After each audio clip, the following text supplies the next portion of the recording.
और खबरों की शुरुआत करेंगे इस वक्त की बड़ी खबर के साथ। जम्मू कश्मीर के आतंकी आशिक नेगरू के घर पर बुलडोजर चला है। आतंकी आशिक नेगरू का घर पुलवामा के राजपुरा में है। नेगरू के खिलाफ प्रशासन ने ये बड़ी कार्रवाई की है। तो तस्वीरों में आप देख सकते हैं जम्मू कश्मीर के आतंकी आशिक नेगरू के घर पर बुलडोजर चला। आतंकी आशिक नेगरू का घर पुलवामा के राजपुरा में है। प्रशासन ने बड़ी कार्रवाई की। मौजूद है राजपुरा पुलवामा में। यहाँ पर आप देख रहे हैं जो ये मकान है, जो मिलिटेंट है आशिक नेगरू है, उसका मकान है। पहले फोर्सेस ने ये प्रॉपर्टी है अटैच की थी, तो अथॉरिटीज़ ने ये प्रॉपर्टी जो है अटैच की थी, तो आज इसका बाज़ाब्ता ऑर्डर निकाला गया और इस मकान को जो है डिसमेंटल किया जा रहा है। कहा जाता है यही जो आशिक नेगरू है इस वक्त जो है वो पाकिस्तान में है और कई केसों में मतलूब है यहाँ पर पुलिस को। तो पुलिस ने जो पहले ही प्रॉपर्टी जो अटैच की थी, तो अब आज जो कार्रवाई इसमें अंजाम पाई गई है वो यही है कि जो मकान है उसको पूरी तरीके से डिसमेंटल किया जा रहा है। बिलाल खान, न्यूज़ 18, राजपुरा, पुलवामा।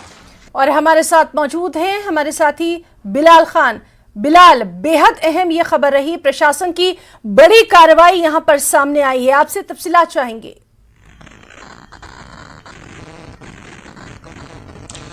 देखिए, ये कार्रवाई जो आज अमल में लाई यहाँ पर अथॉरिटीज़ ने, जिसमें पुलिस भी है, एडमिनिस्ट्रेशन भी है, तो इनकी यही कार्रवाई है कि जो आशिक नेगरू है जो कि पहले ही पाकिस्तान में मुकीम है कई बरसों से, तो कई केसों में यहाँ पर मतलूब है पुलिस को। और ये भी इस केस में ये भी देखा गया है जो जहाँ पर ये मकान बनाया गया है, जो अराजी है वो सरकारी अराजी है, तो उस सिलसिले में भी एक केस बनाया गया था। और जो आशिक नेगरू है कोई मिलिटेंसी रिलेटेड, और वहाँ पर जो पाकिस्तान का जो हैंडलर भी रह चुका है, तो उस सिलसिले में आज दोनों अगर देखा जाए, एक तो अराजी जो है वो सरकारी है और दूसरा मिलिटेंट कनेक्शंस भी है आशिक के, तो इस सिलसिले में आज ये कार्रवाई यहाँ पर अंजाम दी गई और जो प्रॉपर्टी है वो जो ये मकान है वो डिसमेंटल किया गया है और गवर्नमेंट ने जो ये अराजी है ये अपनी तहवील में ली है। जी बिलाल, बेहद अहम एक मैसेज देने की कोशिश है जिस तरह से ये कार्रवाई अथॉरिटीज की तरफ से की गई है। आपसे हम तफसीलात चाहेंगे कि कब से ये कार्रवाई शुरू की गई और अभी वहां पर क्या कुछ सूरत हाल नजर आ रही है। बिलाल, देखिए, मिलिटेंसी के खिलाफ जो फोर्सेस या अथॉरिटीज़ या पुलिस की जो कार्रवाइयाँ हैं वो बदस्त जारी रहती है।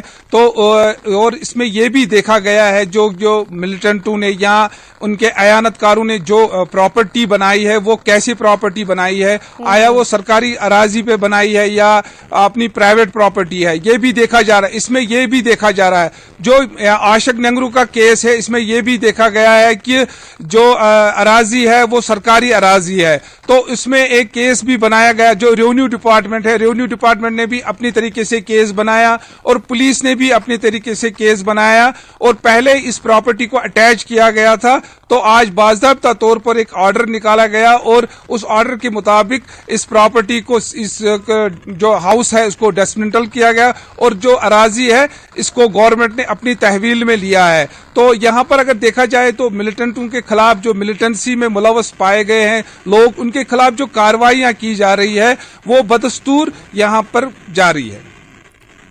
बिलाल, जिस तरह से हम देख रहे हैं कि पुलवामा शुरू से ही बहुत ही हसास इलाका रहा है और इस तरह से जब प्रशासन की कार्रवाई वहां पर सामने आती है, कहीं ना कहीं सख्त पैगाम है ये।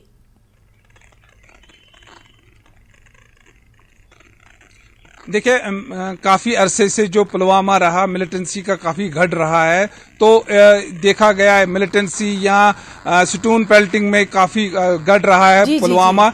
तो इस सिलसिले में जो आज ये कार्रवाई अमल में लाई गई या इससे पहले भी जो कार्रवाइयां अमल में लाई गई है, वो ये एक अच्छी जो मैसेज है उन लोगों के लिए जो मिलिटेंसी में जा रहे हैं या मिलिटेंसी की तरफ जा रहे हैं, तो उनके लिए काफ़ी अच्छी मैसेज है कि वो कम से कम अब एहतियात बरतेंगे इस तरफ जाने को। जी बिल्कुल बिल्कुल बिलाल, तो बेहद अहम खबर हमारे दर्शकों तक ये पहुंची है और बिलाल आप हमारे साथ बने रहिए क्योंकि एक और अहम खबर हम अपने दर्शकों को दे रहे हैं। एनआईए की कार्रवाई की गई है। एनआईए द्वारा पुलवामा में आतंकवाद के विभिन्न मामलों में शामिल आतंकवादियों के पोस्टर लगाए गए हैं। पुलवामा शहर और अन्य इलाकों में मिले पोस्टरों में लश्कर-ए-तैयबा और टीआरएफ से जुड़े वांटेड आतंकवादियों पर 10-10 लाख रुपए का इनाम भी रखा गया है। जानकारी दें कि 2 आतंकवादी कश्मीर के कुलगाम और श्रीनगर के रहने वाले हैं, जबकि 2 और पाकिस्तान के हैं। इस पर भी मजीद डिटेल्स हम लेंगे। हमारे साथ लगातार मौजूद हैं हमारे साथी बिलाल खान पुलवामा से। बिलाल, एनआईए ने भी अहम कार्रवाई की है, पोस्टर चस्पा किए हैं, तफसीलात चाहेंगे। देखिए, आज यहाँ पर अलल सुबह हमने जब देखा तो एनआईए के पोस्टर चस्पान पाए, कई जगहों पर कई इलाकों में पाए गए। पुलवामा कस्बे के साथ साथ जो बाकी देहात है वहां पर भी पाए गए। उसमें यही देखा गया कि कुलगाम और बेमिना का जो मिलिटेंट है उसके साथ साथ जो पाकिस्तानी 2 मिलिटेंट है तो उन पर जो 10 लाख रुपए का जो इनाम रखा गया, जो इनकी इतला देगा उसको 10 लाख का इनाम। पहली बार यहाँ पर अगरचे इन चारों मिलिटेंटों का ताल्लुक पुलवामा जिला से नहीं है, लेकिन उसके बावजूद भी पहले ये पोस्टर यहाँ पर पुलवामा में पाए गए हैं। तो कहीं ना कहीं अगर देखा जाए तो पुलवामा को अगर देखा जाए मिलिटेंसी का गढ़ भी माना जाता है। तो इसलिए जो एनआईए जो कौमी तहकीकाती एजेंसी है उन्होंने यहाँ से ही ये शुरुआत की और इन पोस्टरों को यहाँ से चस्पान किया गया है। जी बिलाल, इनके ताल्लुक से कोई जानकारी?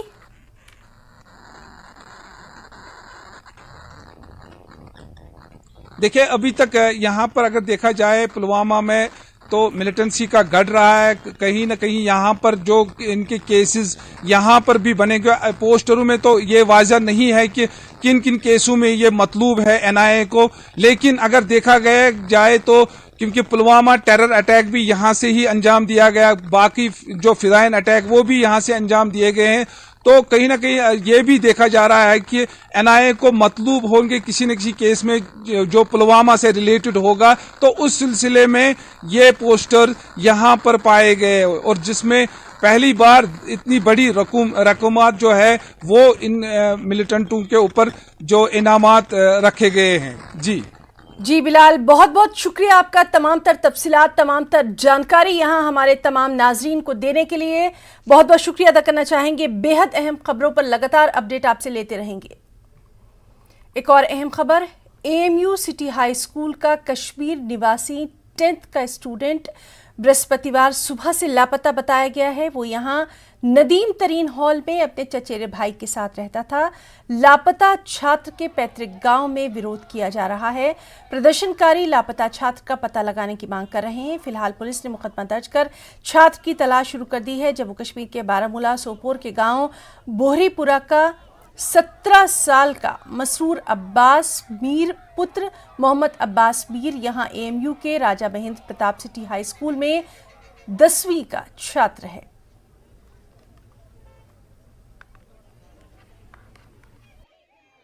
तो हमारी डिमांड यही है कि जल्द से जल्द इस मसरूर अब्बास को जल्द से जल्द बाजियाब किया जाए। हम यहाँ पे हमारा यहाँ पे इंफ्रास्ट्रक्चर कम है, स्कूलों में हम यहाँ पे ज़मीन बेचते हैं, कोई मजदूरी करता है। तो हिंदुस्तान के दूसरे शहरों में, दूसरी यूनिवर्सिटी में हमारे बच्चे पढ़ रहे हैं। इस वक्त यहाँ का गरीब तबका भी बाहर भेज रहा है पढ़ाने के लिए, एक बच्चा पढ़ना चाहिए। लेकिन हमें मालूम नहीं हो रहा है कि 3 दिन से लापता है हमारा बेटा, तो अभी वो बाजियाब नहीं हुआ है। पुलिस काम कर रही है, ये हम किसी गवर्नमेंट के खिलाफ नहीं बोल रहे हैं, किसी के प्रशासन के खिलाफ या किसी अफसर के खिलाफ नहीं बोल रहे। हमारा मकसद यहाँ पे ये नहीं है कि किसी को तंग करें। हमारा मकसद ये है कि एक माँ को उसका बच्चा दिया जाए। इसका बच्चा यहाँ पे ब्रिंग मदर हर सन बैक, ये मसरूर अब्बास, ये ज़्यादा बड़ा नहीं है, ये 10वीं क्लास में पढ़ता है। हम चाहते हैं जल्द से जल्द इसको बाजियाब किया जाए। हमारा एक बच्चा मुस्लिम अलीगढ़ यूनिवर्सिटी में पढ़ रहा था, वो मैट्रिक में पढ़ रहा था। वहाँ जो सिटी हॉल है वहीं वो मतलब मैट्रिक में पढ़ रहा था। 3 दिन से वो लापता है। बिल्कुल उसका कोई भी पता नहीं है। लेकिन हमारी यही मांग है कि जो वहाँ का पुलिस है वो तो बिल्कुल सुस्त रफ्तारी से काम कर रहा है। 3 दिनों में कोई भी किलो नहीं आ गया, जबकि आज इतना तेज़ रफ्तार ज़माना है कि मिनटों में सब कुछ मालूम हो सकता है। ये तो पता नहीं क्या हो रहा है हमारे साथ। हम यहाँ ज़मीन बेचते हैं, जेवर बेचते हैं, सब कुछ बेचकर अपने बच्चों को तालीम देते हैं। हमारे बच्चे कोई क्रूड मैनर नहीं रखते हैं, हमारे बच्चे कोई गलत काम नहीं कर रहे। हम तो एजुकेशन हासिल कर रहे हैं, लेकिन हमारे साथ नाइंसाफ़ी हो रही है। वहाँ का पुलिस 3 दिनों से इसने क्या किया?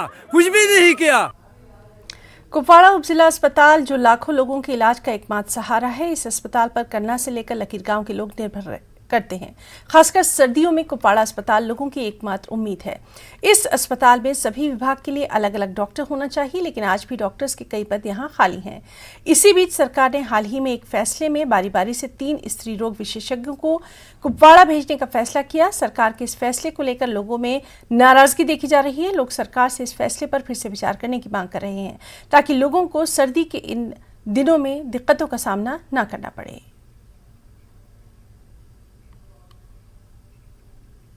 कि जो यहाँ डिस्ट्रिक्ट कुपवाड़ा की लीडरशिप है, एमपीज़ है, एमएलएज है, मंत्री रहे हैं, उन्होंने इस बात पर अपनी ज़बान को ताला क्यों लगाया है?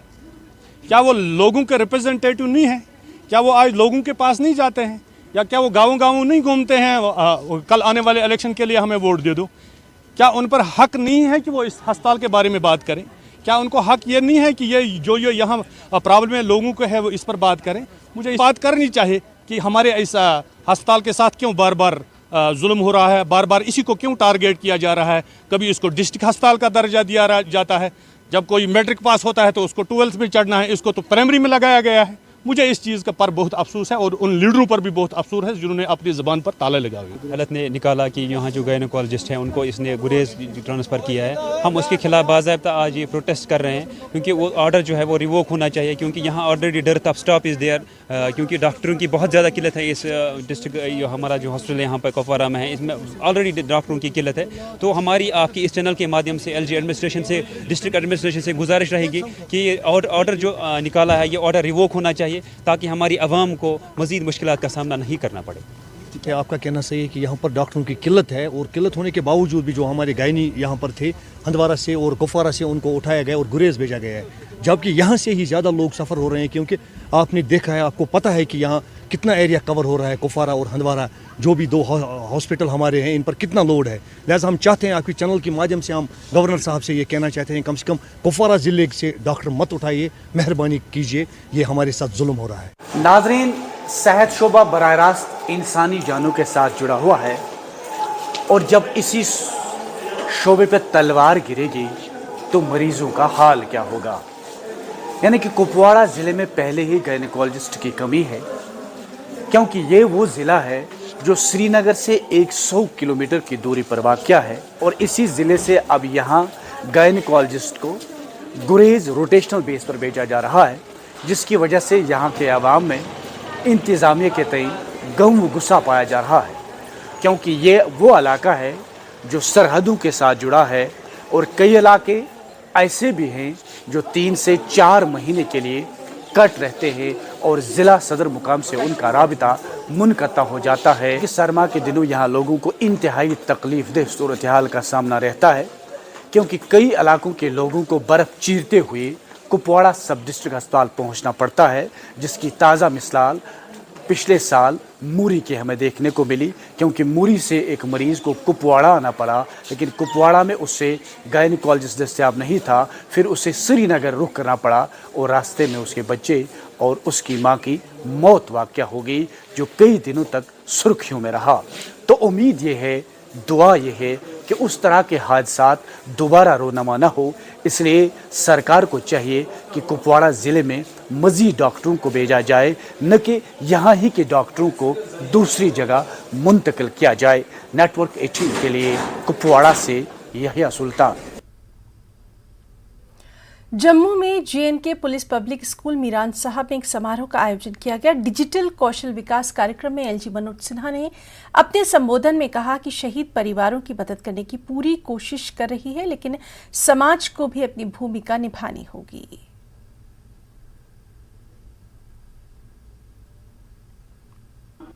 मैं देश की रक्षा में अपने जीवन का सर्वोच्च बलिदान देने वाले जम्मू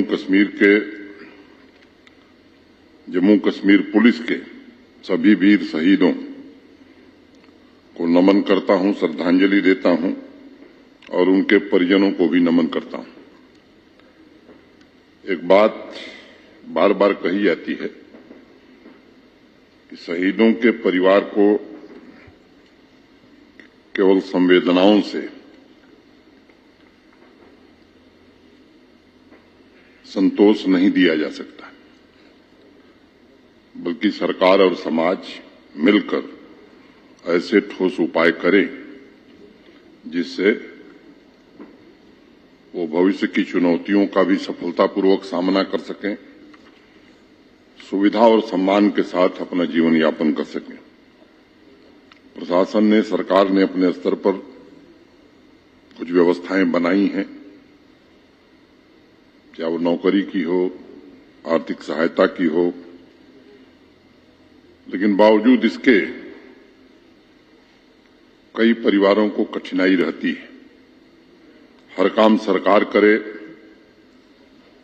मुझे लगता है कि सरकार की जिम्मेदारी है, लेकिन समाज की भी अपनी एक जिम्मेदारी है, जिनके कारण हम सुख चैन से सोते हैं, जिनके बलिदान के कारण आज हम खुली हवा में सांस ले रहे हैं। मुझे लगता है कि हमें भी इस बात पर सोचना चाहिए समाज के एक सदस्य के नाते कि हमारी क्या जिम्मेदारी बनती है। क्या हम ऐसा कुछ कर सकते हैं कि शहीदों के आश्रित सम्मानपूर्वक अपना जीवन यापन कर सकें,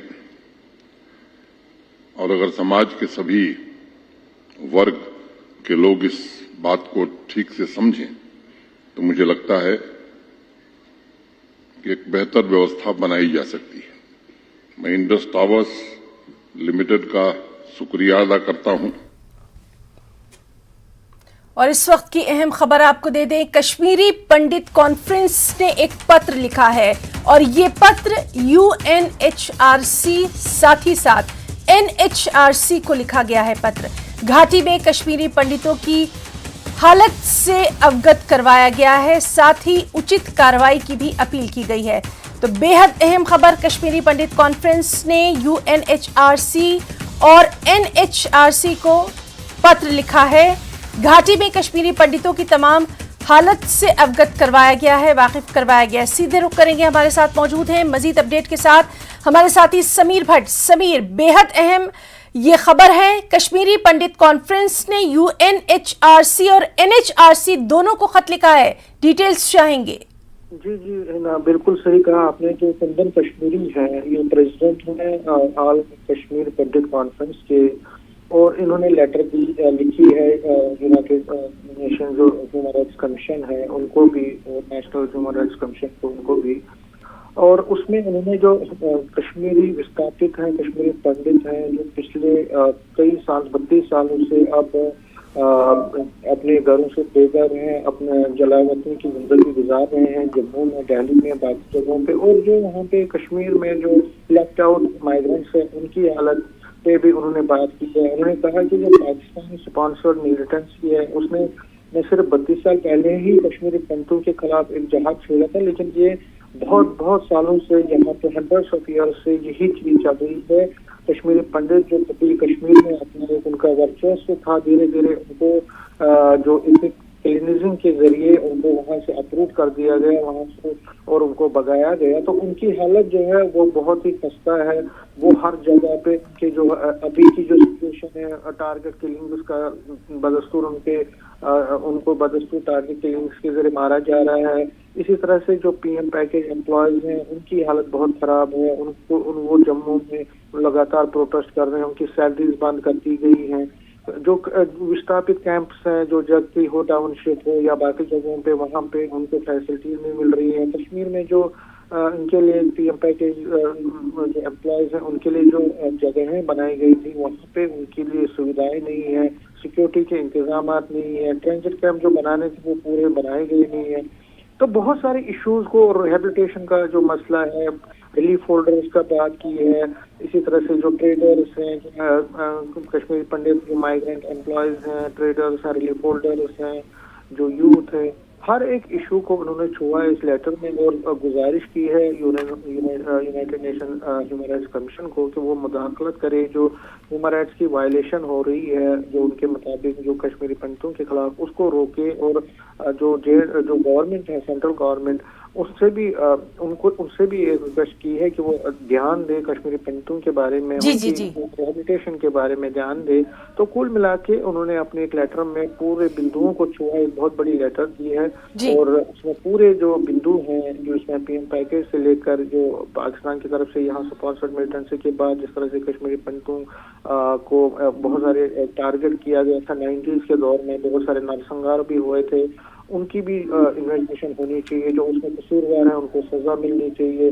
और जो यहाँ पे अभी के जो हालात हैं जिसमें कश्मीरी पंडितों के बहुत सारे आसपास बहुत सारी चीजें, खासकर जो प्राइम मिनिस्टर पैकेज में जो काम कर रहे हैं एम्प्लॉयज हैं, उनको उनकी बात सुनी जाए। तो बहुत सारे बिंदुओं को उन्होंने छुआ है इस लेटर में और जाहिर तौर पर जो जिस तरह से कश्मीरी पंडित भी अब लगातार ये मांग कर रहे हैं कि जो नरसंहार हुए हैं 90 के बाद जितनी भी किलिंग्स हुए उनकी जांच होनी चाहिए, जो इसमें कसूरवार है उनको सजा मिलनी चाहिए। तो ये दस्तूर इसी की एक कड़ी है और ह्यूमन राइट्स कमीशन को भी इसमें कहा गया। समीर हमने देखा था, कल हमने बात भी की थी, अमित रैना जी थे हमारे साथ जो कि रूट्स इन कश्मीर से इनका ताल्लुक है। साफ तौर पर जो एसआईटी की जांच से इनकार जब किया गया है, जो क्यूरेटिव पिटीशन दाखिल की गई थी, उस तमाम मामले पर जब हम अमित रैना जी से बात कर रहे थे, उनका साफ तौर पर कहना था कि अब वो बाकायदा जो तमाम तर चीजें हैं, अब तक जो हालात रहे हैं 1989 से लेकर,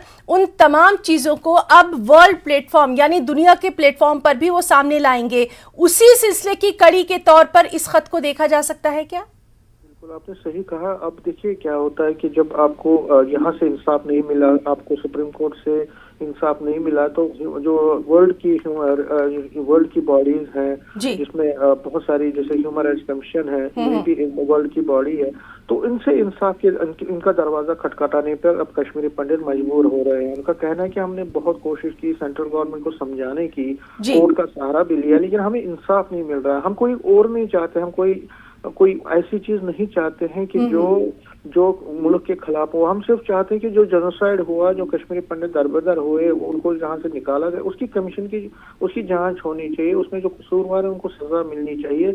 उसमें देखिए पाकिस्तान का अपना एक, पाकिस्तान ने भी इसमें बहुत बड़ा रोल किया है, जो 90s में मिलिटेंसी आई है, तो जब कमीशन बनेगा तो पाकिस्तान को भी उसमें बिल्कुल समीर। और इस बेहद अहम खबर पर क्या कुछ रिएक्शंस रहेंगे, क्या कुछ कहना है, उस पर भी लगातार हमारी नजर बनी रहेगी। बहुत बहुत शुक्रिया आपका तमाम तर जानकारी देने के लिए।